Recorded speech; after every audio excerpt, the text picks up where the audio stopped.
Hello everyone, this is Dor. Today I want to talk to you about relating to people, and what is the big thing that everyone is missing in relating, and the thing that's gonna upgrade the way you think about relating to people. So we have this journey ahead of us. I didn't completely plan this. It's gonna be a bit of an improvisation. Maybe we're gonna interview some people. Let's go. Shout out to Ilya, my cameraman. So when you talk about relating, the first thing that comes to mind is that a lot of people are talking about relationships, right? It's like, it's a ship, like the ships that you see here in the ocean. So what does it mean that it's a ship? It means that it's a thing. So every time you talk about your relationship as a thing, you already creating something that is not about you relating. It's less direct than you're relating to someone. It's like you open up your company. Your company is a thing. It's a project outside of you, and you need to relate to that thing, this company. So that's already put you one step away from relating. So for this purpose of this video, we're gonna talk about relating as relating to another person. How is you relating? And sometimes, it's not about the language, it's not about the words, it's really about how you use it, how you learn it. Well, let's keep walking. Okay, so to challenge you a bit, and I'm gonna throw some challenges into this video, I'm gonna ask you, what is the one question that nobody asks in relating to other people? Let's imagine you have this girlfriend or your husband or wife, or your friends even, for example. and what is this question that every time you're talking about something that is very deep, it's just missing out of the conversation? And you know that question very well, you heard it a million times, but if you're gonna ask this question, it's gonna change the whole conversation. It's gonna turn to a different conversation. What is this question? I'm gonna let you think about it. In the meantime, I want to show you around a little bit. Hey, I'm in Israel right now, in Tel Aviv. You can see there's a bunch of people here on the grass, sitting and chilling, doing yoga, doing sports and stuff like that. There's these people on the beach watching this amazing sunset. Yeah, and I'm talking to the microphone so you can still hear me while I'm walking around. So yeah, it's like this is the beach that I come to often. And yeah, so what is this question? You had time to think? You're right, exactly. The question is, what are you feeling? What are you feeling right now? What are you feeling about this thing that you're talking to me about? So this is the first upgrade to your to relating with people. And especially when you're relating to someone that is close to you, and you had already some kind of connection built with them. And let's say you're having this conversation, and this conversation is getting a bit heated up. You can sense, like, maybe this topic is a bit something that you're both having different feelings about, and maybe it scares one of you, or so you're actually having feelings about this topic. This is why it's important. It's not a logistical conversation. It's not like, okay, what are we gonna eat for dinner? Pizza, great. It's like something that you have emotions about. By the way, even about what you're gonna order tonight, there's also gonna be some feelings and emotions about it. But let's say it's a topic that is a bit more sensitive. Let's say one of you says that they want to move to a different city, or they want to move to a different place. And think about really going to imagine someone asking you this question or saying this, that they want to move somewhere else. Imagine what would you feel then? And I bet there's already some feelings and emotions coming to your mind. It's like, oh, I'm scared. So here, the second upgrade to this question is to have the conversation with the 4 feelings. So there's many emotions and feelings But if you look at the primary feelings, like the primary colors, RGB, red, green, blue, there's 3 primary feelings. Anger, that's right, sadness. You have your joy down, and you have the one that everyone keeps forgetting, fear. So you have anger, sadness, joy, and fear. And if you look at this, if you ask yourself a question, someone is leaving you, what would you feel? You feel probably, I don't know what it is for you, I'm just guessing, but it might be fear about it. I'm scared because you're leaving. So the key is to enter these 4 feelings into the conversation, into your relating conversation.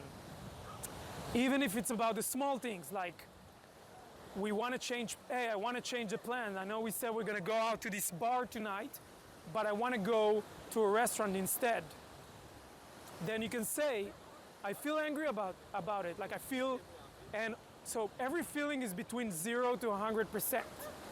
So it might be someone trolling me. No. So it might be, I feel 80% anger, but it very likely I feel 10% anger about this. Okay, so you get it? Start sharing your feelings. Let's say, oh wow, look at this sunset. I feel 60% joy about this sunset. Look at it, it's amazing.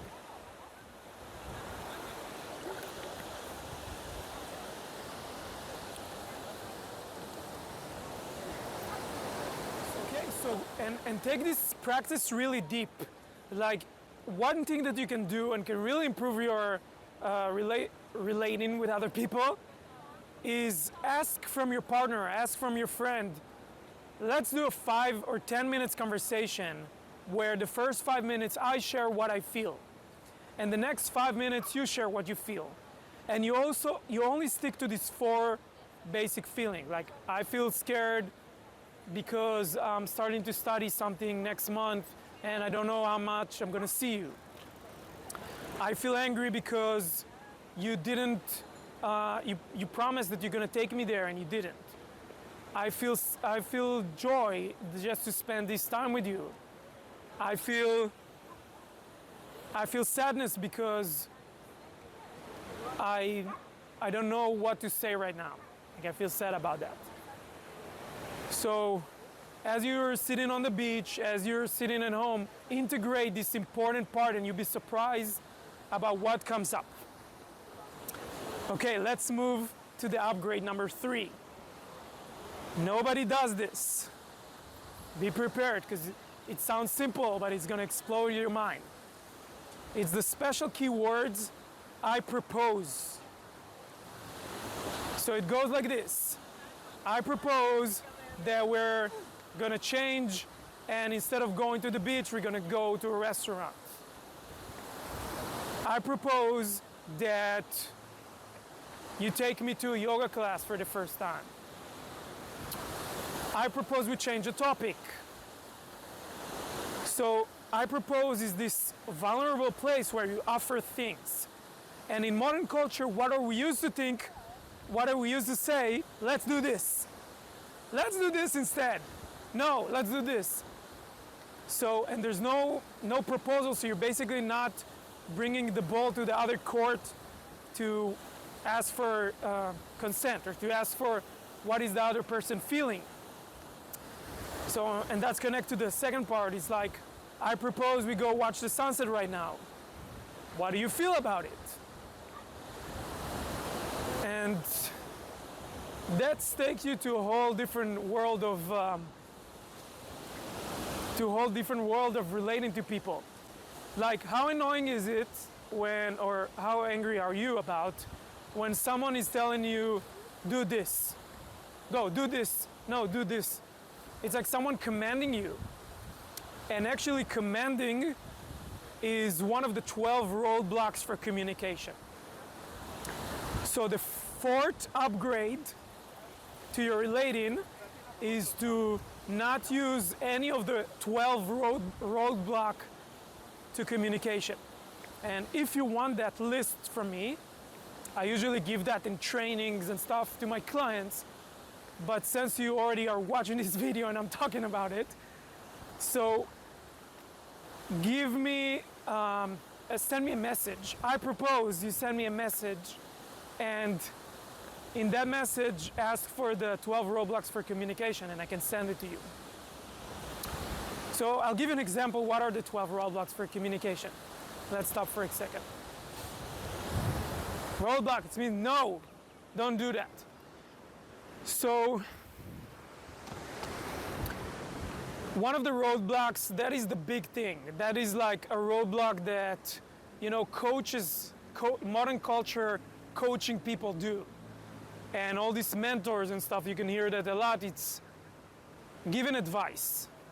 It's like when you give someone an advice, that's a roadblock to communication. Let's say even your kid, like kids get that roadblocks all the time. Your kid is coming to you and he's like, Mom or Dad, I feel scared about this. What are you gonna do? You're gonna give him advice. You should not be scared about this. Come, let me do, no, that's another roadblock, is like rescuing. But come, I'll do this for you, that's rescuing, it's another roadblock. But you give them advice, you say you shouldn't be scared about that. Think about your friends. Your friends are coming to you and telling you, oh, I'm so sad, I failed in the test. Maybe they don't say it in these words. They don't say, I feel sad. But they have their own way. I'm down, you know, I'm down because of that. So what a lot of people are saying, they're saying, don't worry about it. Your next test is gonna be fine. You're gonna do better in the next test. Or they say, you know what you should do? Next time, study more. Next time, do this.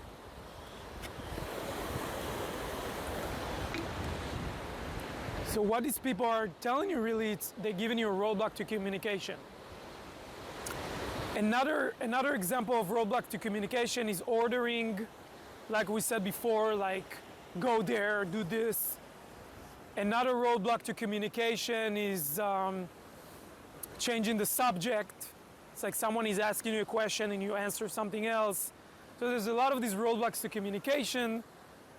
Once you witness them, it's scary. You know, it's scary how much you kind of block the communication in your relationship by giving these roadblocks.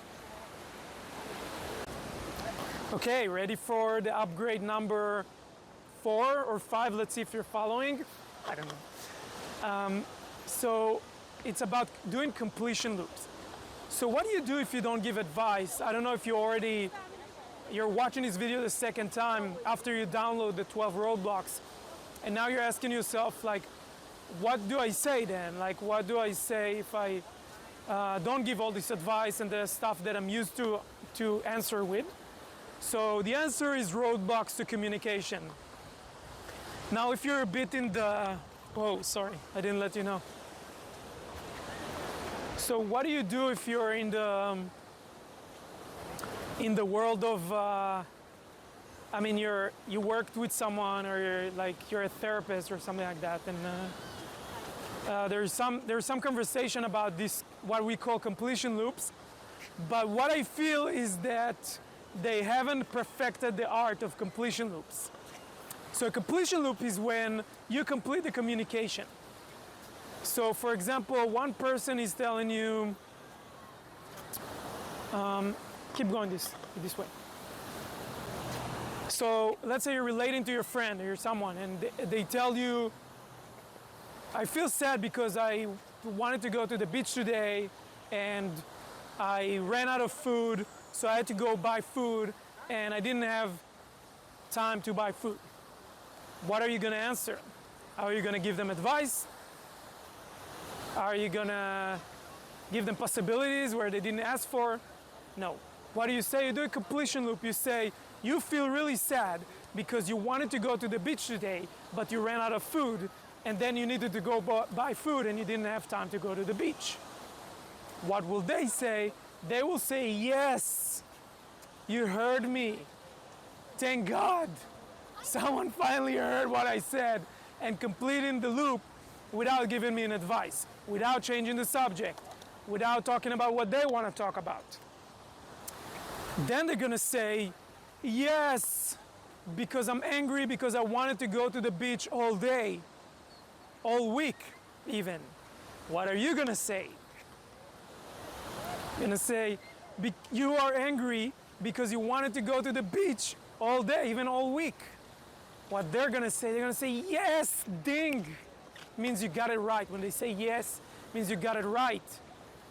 So then they're gonna keep going down the layers of communication. And what happens in the end, after they share, they went deeper and deeper and deeper. In the end, they're gonna say nothing. They're gonna look at you and you're gonna say, okay, that's your turn. Now you speak, now you communicate to me. So this is the art of doing communication loops, and we practice this in our trainings. But one big thing that I want you to know already where this is going, like where is the end of it, is where you can do completion loops to people without even saying it.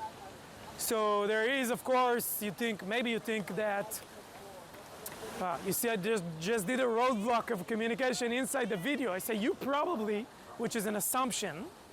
So you see I'm also practicing. But some people would say that this sounds robotic. When you do it, in the beginning when you do it, people think it sounds robotic. Then you're gonna perfect your art and it's not gonna sound. But sometimes you can just do a completion loop with your energy. You can complete the communication with your energy. What is a completion loop that doesn't work is saying, yeah, you want to do this. So someone say, I feel sad because I'm in the beach today, and you say, or maybe you even change what they say. You say, yeah, you're angry because you're in the beach. Then what do? They needed to correct you. They're like, no, I said I'm sad, not I'm angry. Or another distortion of the completion loop is saying so. So you are saying, and maybe you end it with a question, so you are sad? They make it like a question and they add so in the beginning. So these are also ways to distort the communication loop. You just say, what do they say? You just repeat it. That's how you do a completion loop. Okay, these are just hints. Let's move to the next upgrade. אהלן חבר'ה, איך קוראים לכם? אני שי. שי ושיר, אני דור. תפסתי אתכם ככה באמצע טיילת, לראיין אתכם לוידאו שלי. זה וידאו על יחסים, אז בעצם איך אנשים מתייחסים אחד לשני. אוקיי, אז אמרתי למי שאתם לא זוג, נכון? אבל מעניין אותי גם ברמה שלכם, כאילו בין היחסים שלכם פשוט, איזה דברים ממש לא עובדים לכם. אולי תגידו את זה אפילו, אולי בשאלה הזאת אתם יכולים לענות גם על מערכות יחסים קודמות, כדי לא לשרוף פה אחד את השני. אבל כאילו מה נגיד, לדוגמה, אני אשאל אותך שי, שאת נגיד עושה שיחה עם חברה, ואת רוצה לספר לה משהו מאוד רגיש על עצמך. מה הדבר שהכי לא עובד בשבילך שחברות שלך עושות? אני חושבת שזה שני דברים. אחד זה לא להיות קשובה אליי ואולי להתייחס לעצמה, או בעצם לתת דוגמאות על עצמה במקום רגע לשמוע אותי. והדבר השני זה לא להיות עם אמפתיה, עם רגש כלפי מה שאני מספרת, גם ברגע האמת וגם אחר כך. זאת אומרת, אם אני מספרת משהו קשה, ורגע אחר כך היא מדברת על משהו אחר ועוברת הלאה, כאילו שום דבר לא קרה, אז זה מכאיב. אז מה זה נגיד לא להיות עם רגש, כאילו להיות מכנית או מה כאילו אני חושבת שאם היא לא מתחברת, אם היא לא באמת קשובה ומתחברת למה שאני אומרת, אז היא יכולה או להיות אדישה או כזה להוריד ממה שאני אומרת, להוריד מהמשמעות של זה. ואז בעצם זה הופך אותי לשקופה או לא לתת ייחוס מספיק גדול למה שאני עוברת. אוקיי, תודה. שי, אני שיר. שיר. בלבלתי ביניכם. איזה מראיין גרוע, סתם. לא. אוקיי, אז יש לך דוגמה כזאת לתת, נגיד משהו שממש לא עובד אצלך, שאנשים עושים הרבה, שצריך להגיד הרבה. אני רואה שאתה בחור רגיש עם גיטרה וזה, כאילו, בטוח יוצא לך נגיד לשתף את הרגשות שלך עם חברים, ולפעמים יש דרך שנגיד לא עובד. נראה לי כאילו גם דומה למה שהיא אמרה, שאני מרגיש שלא מקשיבים לי עד הסוף. אם זה משהו... יכול להחזיק את זה? כן. אם זה משהו שהוא ממש כזה רגיש שלי, אז יהיה לי מאוד קשה להגיד אותו. כאילו אני צריך להרגיש שזה ממש סביבה בטוחה ושאני יכול לפתוח אותו. ואם אני ארגיש שאני לא מקבל את היחס כאילו את הכבוד שהוא ראו, את ההקשבה, את האכפתיות, אז זה יכול מאוד לסגור אותי כזה ולגרום לי לא לרצות להגיד לאדם הספציפי הזה בפעם הבאה, אולי גם בכלל, לא יודע. אוקיי, ומה משהו שמאוד עובד אצלך, שמאוד עובד בשבילך, שאנשים עושים? שאתה יכול לזכר רגע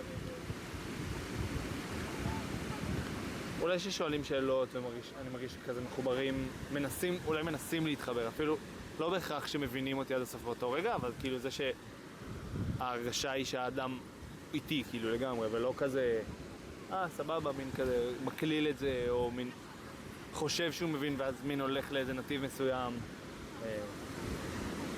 אוקיי, וואי, יפה, נתת פה דבר מעניין, שמה שאנחנו קוראים לו להיות בסנטר, שמי שאיתך הוא בסנטר שלו, אז הוא יותר נוכח גם, יותר נוכח, אז יש הרגשה של חיבור.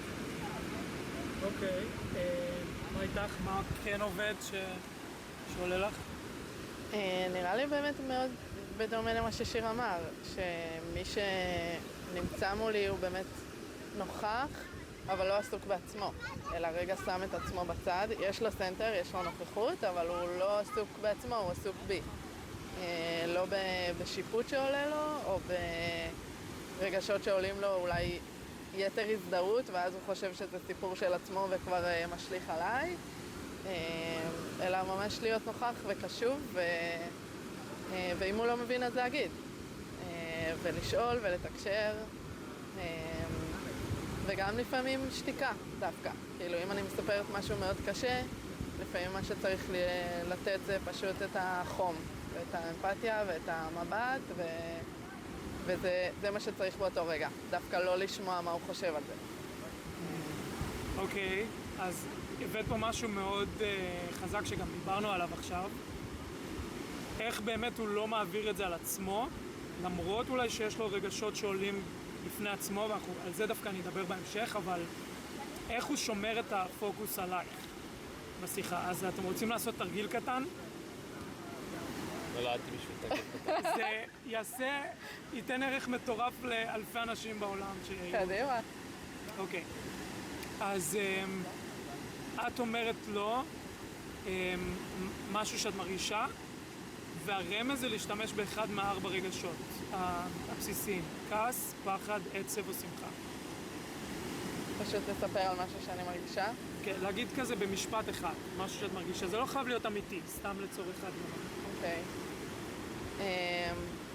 אני ממש מפחדת מהתקפה של האיראנים. עכשיו, מה שאתה עונה לה, אנחנו קוראים לזה completion loop, זה את מפחדת מהתקפה של האיראנים. את מפחדת מהתקפה של האיראנים. משהו לא עבד אצלך, כי המשכת להסתכל עליו, כאילו זה לא היה מה שתקשרת עליו, או... היה משהו שחסר לך שם? אני חושבת שמצד אחד זה טוב לשקף רגע את מה שאני אומרת, אבל גם כשזה מילה במילה אז בעצם הוא לא מנסה להבין יותר. כי לא היה חסר לי ממה את מפחדת, מה עוד את מרגישה, כאילו... היה חסר לך את השאלה המשך, כי הרגש שזה היה ברור מדי בשביל לחזור עליו. זה היה לך קצת רובוטי מדי? כן. אוקיי. תנסי רגע לשתף משהו ממש ארוך. כאילו, גם להתחיל באני מרגישה, אבל לתת משהו ממש ארוך, ממש סיפור, כמו שאמרת קודם. להיכנס לסיפור. וואה. את יכולה ממש להמציא את זה, תחשבי שאת חברה שלך ולהמציא, אם את לא... אם זה יותר מדי בשביל עכשיו בשביל הסרטון.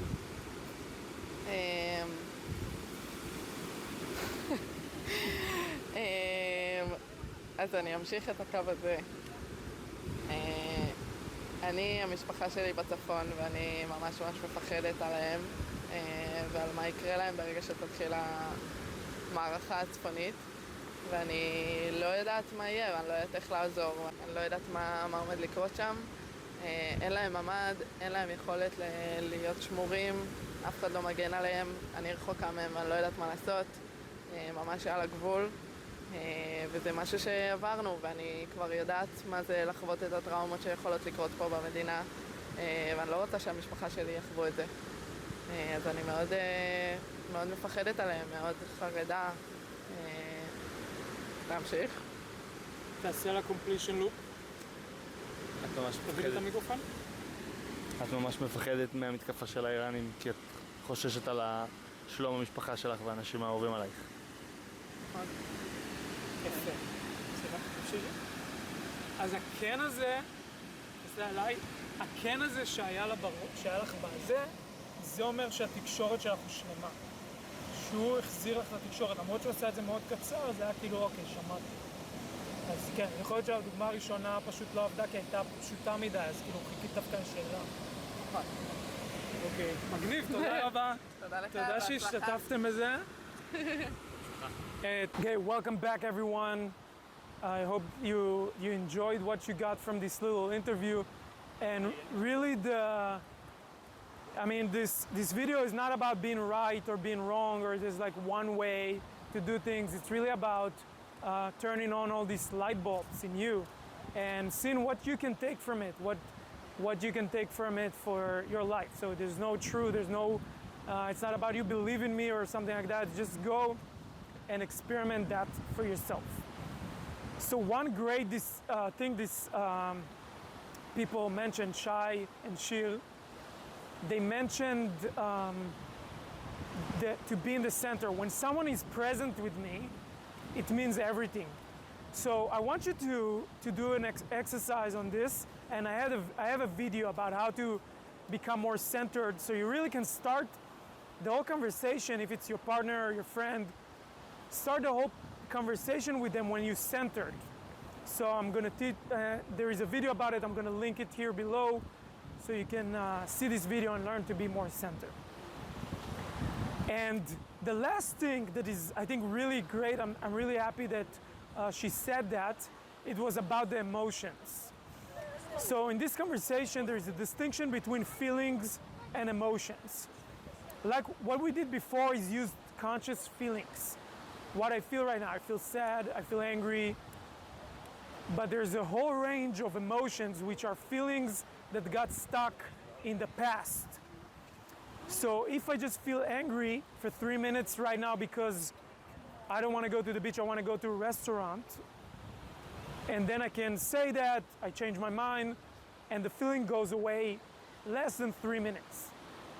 That's a feeling. If I'm going to be angry at you all day because you decided to change the restaurant, then that's an emotion, okay? And it means that you have a stuck emotion, that the feeling that got stuck in the past got stuck with information. And with the really, maybe there's an energy stuck there, like an energetic block. And all decisions that you made, some old agreements that you made, and all this stuff got stuck. And what you're experiencing right now is an emotion, it's not a feeling. So a great thing that you can do in this conversation, when you notice that you have an emotion, you say, hey, I just noticed that I have an emotion. I'm triggered, you can say it like this, I'm triggered. And then you write it down. Okay, you write it down and you have a new treasure to discover. And so when we relate to each other, hopefully we relate with people because they help us to go to our edge. They help us to discover more sides of us, to go deeper in life or to go wider in life. If you're a connector, you might want to go wider. And when these people are teaching us that while we relate with them, which is some of the goal of relating, you know, relating is also about feeding your soul, feeding your heart, creating intimacy, and all this stuff is goal about creating intimacy. But in this journey about going to our edge, we're gonna experience a lot of emotions. So if you feel emotion, it's not that you have a problem, it's not that you're an emotional person, it's bad, it's actually you're sensitive and you can still feel your emotions. So it means that you're not numb to your emotions and you cannot even feel them because you're so numb to them. So it's a great sign, but it means that the emotions that you're having right now in relating, it's not about you. It's not about the other person, it's about you. Because this feeling got stuck in the past, so you're angry because in your family they didn't allow you to change your mind. So maybe that's why you have an emotion of anger that lasts more than 3 minutes and repeat itself so many times in your life. And this is a doorway for an emotional healing process. Me and my team were really great at holding space for these emotional healing processes. And you can find more about them in this video below. But you can also just go ahead and ask for an emotional healing process if there is this emotion on your edge that really bothering you. So that's the last upgrade, is to write down your emotions in a notebook in the end and then ask for emotional healing processes about them. They're really treasures. And I hope all these upgrades that help you. Thank you again. My cameraman Ila, which really did like an amazing job here, really sweating already and did tremendous. Thank you for watching. If you have any more questions, comment it down below or ask me in private. Also, if you feel this journey as a sensitive person is for you and you want to go deeper and you want to learn how to hold space for people, maybe to your partner or in your relationship, to hold space better and to maybe deepen on this journey of what is it here that I'm doing in life? What's my mission? Hey, I'm grown up now, I'm an adult. And adults have a mission here in life, they have a purpose. And you want to see what it is for yourself. And check more of this website, Connect. And thank you for watching. See you next time.